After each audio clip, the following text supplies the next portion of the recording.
The 3-member commission, mga kababayan, iba niya Mr. Maravillas, 4.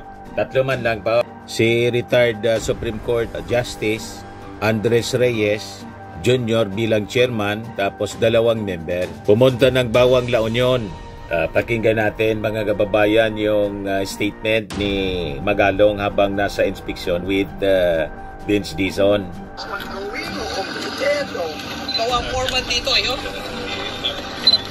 Yung tubig po, lumalabas dyan na parang sagurong yung tawag dito sa amin.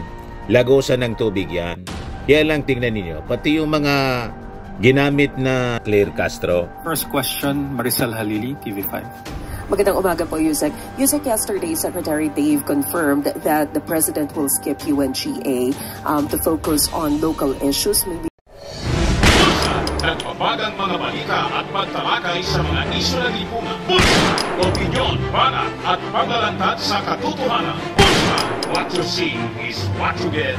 You decide.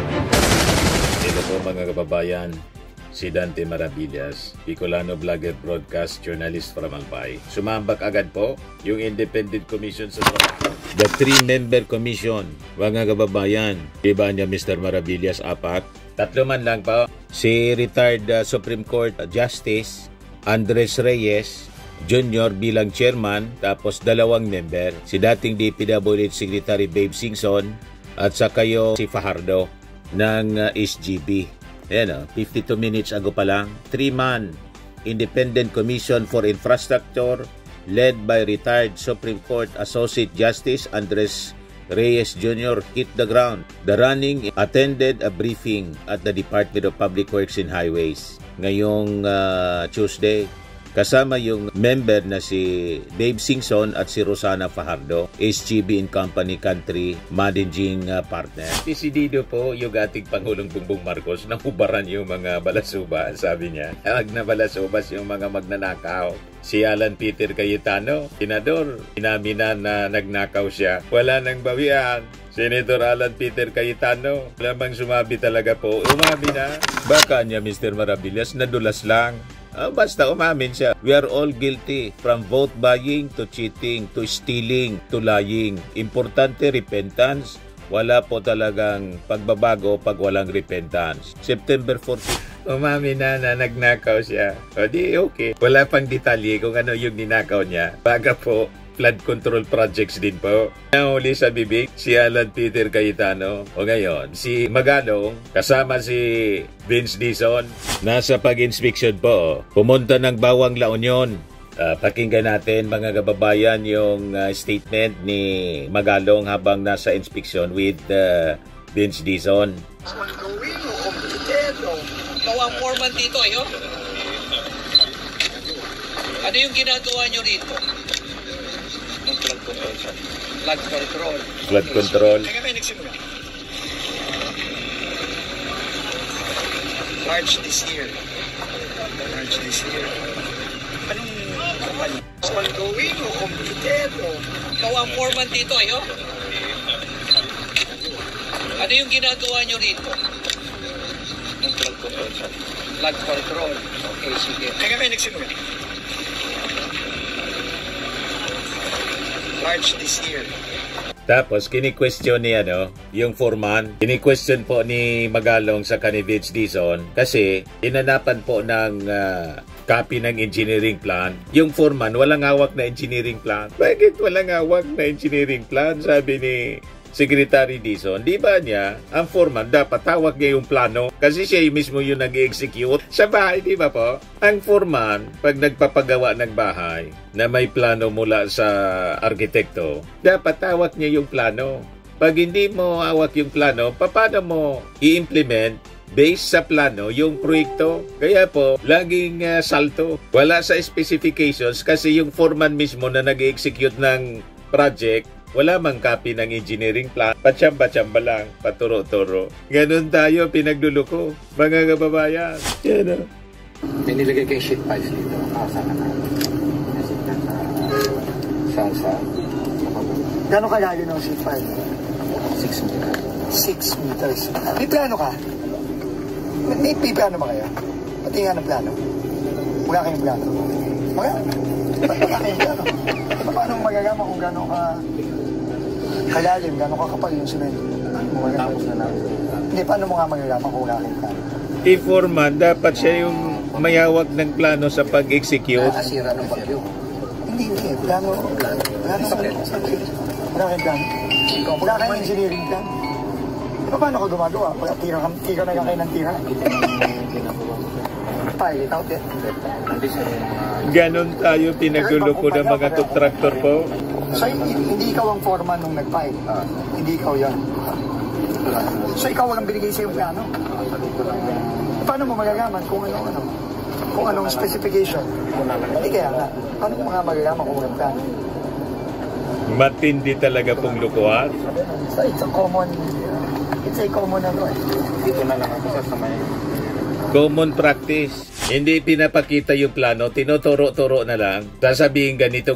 Kasi paghawak ng foreman po, yung mismong plano, baka malik sa ibang tao, sa community. Madaling mabubuking, mga kababayan, yung kanilang anomalous implementation ng projects, yung substandard na implementation. Kaya tinuturo-turo na lang, dapat ganito, ganyan ang gagawin mo. Ito lang niya. Hindi ma-check kung tama sa specifications, mga kababayan, yung implementation ng project. O, ito pa, mga kababayan. Ano pong mali sa pagkakakabit sa pipe? Walang pipe eh. Hindi naman tagusan eh. Peke lang yan eh. Para mapakita lang na meron, pero hindi naman nakapatong lang oh. Check namin ano ba talagang ang purpose niya. Sa kuwan. anong tawag yun dyan kanina? Jansec? Fake pipe? Ang tawag ko. Hindi ko alam eh. Hindi kasi kami engineer. Unang-una, wala tayong plano dito eh. Ang problema kasi, wala tayong tiwala doon sa mga engineers. Hindi kami. Sino bang engineer? Hindi. Tatanungin ko. Kakusapin ko si Kwan. Tatawagan ko kung anong tawag No, dito. clearly, dapat yan nakakonekta doon para pagka lumaki ang tubig doon, lalabas ang tubig dito. Diba? Yun ang purpose niya, no? Pero,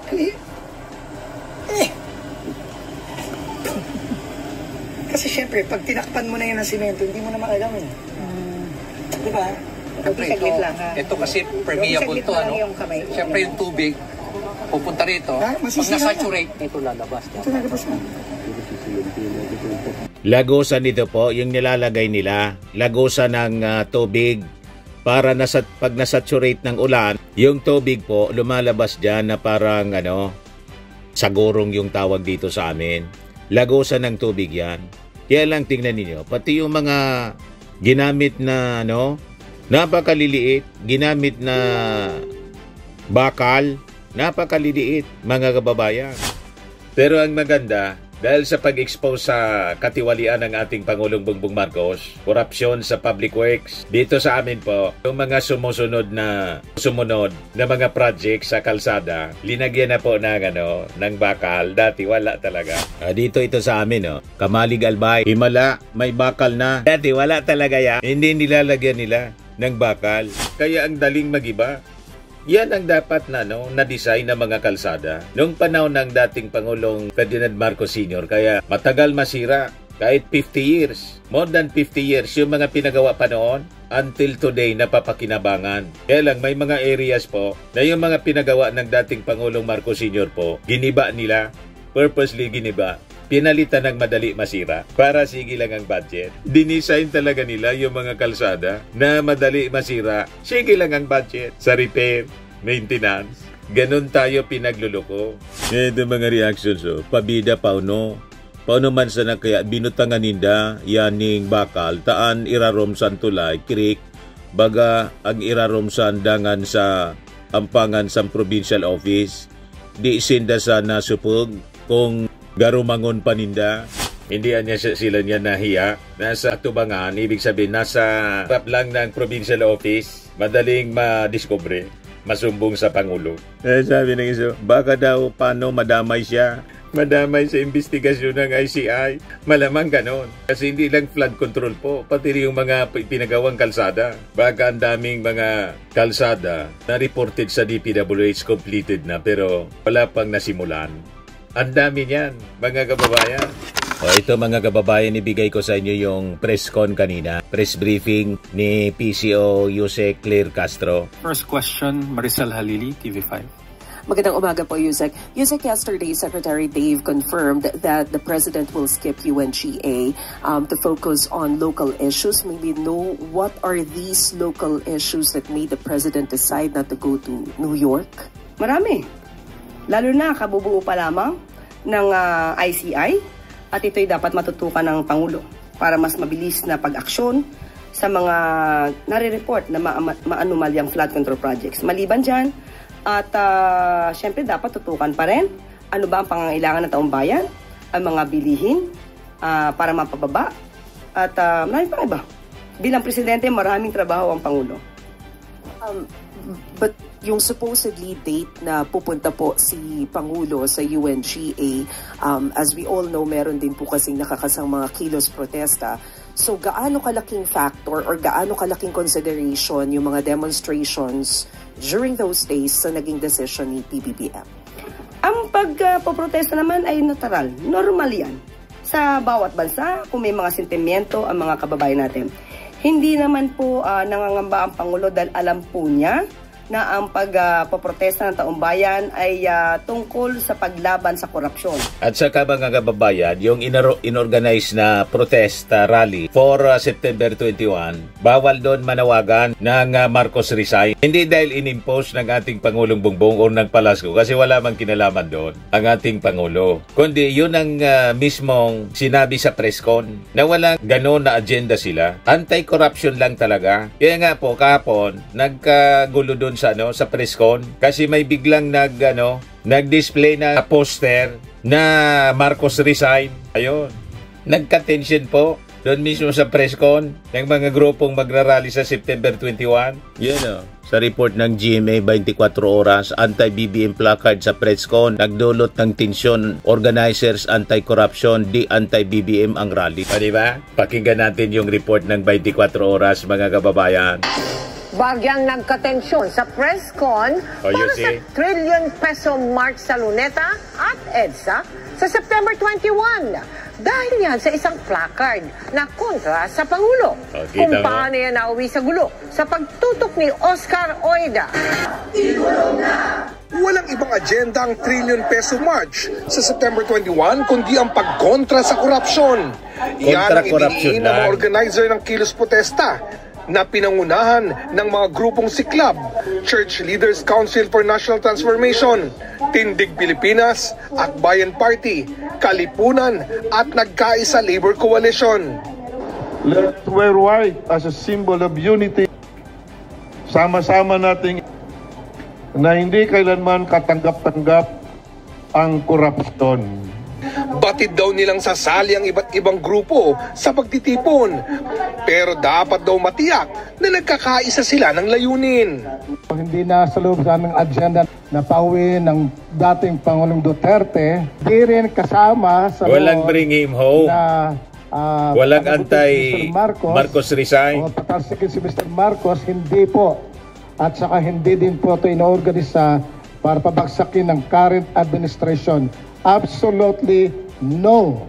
Nagka-tension po na biglang may nagpumasok na mga grupo na ang panawagan po, Marcos resign. O di ba? Ganon mga kababayan. Pero kalagitnaan ng press con kanina, bagyang nagkatensyon nang ang mga kabataang may mga placards sa kontra BBM kinumpronta ng isang ginang. Hina-hijack yung rally. Na may tinadala silang placard na pinagre-resign si BBM. Hindi tayo ganon. Hindi ganon yung press con na to. Gusto nilang i-ano dun sa issue ng organisasyon na yon kung sino man yan sila. Ang mga tinaas pong panawagan ng mga kabataan sa likod ay panawagan, legitimo ng mga kabataan. Yun po ay pagpapanagot sa mga korap, sa mga tiwaling politiko. No? Gusto nilang makisakay. Walang ganong panawagan po sa September 21. Unang-una sabi natin, mismo yung ating Pangulo ang nag-expose ng korupsyon sa DPWH. At siya nang nangunguna ngayon sa investigasyon. Pagkatapos, Marcos resign. Anong klase mga tao to? Di ba pag sasabantala? Pagkatapos, may iba pang grupo ng panawagan, Marcos resign para iupo si Sara and bring him home. kay Digong. Huwag kami. Balikan natin si Yossi Castro, mga kababayan. At binanggit din po niya kahapon na siya mismo ang nagsimula upang mapaimbestigahan itong mga anomalyang flood control projects. So hindi po nangangamba ang Pangulo sa gagawing protesta dahil alam po niya na ang magpoprotesta dito ay kakampi rin po niya, kakampi sa kanyang adhikain. Dahil sabi nga po niya kahapon, kung hindi siya presidente, malamang ay makakasama rin siya sa pagprotesta laban sa korupsyon. Ito naman po, Firmax Firming and Lifting Cream, pinapahid po sa mga pulses in affected area. Mainam po sa paninigas ng mga kaso-kasuan. Ito naman po, Automax Radiant Serum. Sa mukha naman yung application, anti-aging po siya. You will look 10 years younger than your age. Sa mga cancer patients naman po, baka lang gusto ninyo itong itry. Nengxia Red Mix Fruit Drink. Hindi mo po siya gamot, food supplement siya. Kaya lang, gawa siya mga kababayan sa goji berry. Yung goji berry, may anti-cancer properties.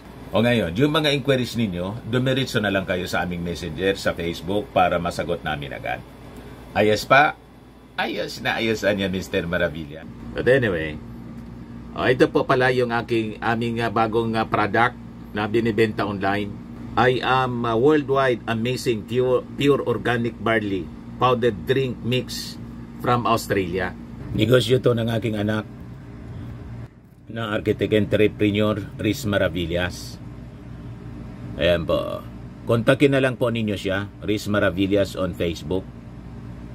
Ang mga health benefits niya, boost immunity, improves digestion, enhance energy levels, pack with antioxidants, prevent cancer. Sa mga naghanap po ng malinis and spacious fitness gym, pumunta lang po kayo sa aming Colossal Fitness Gym.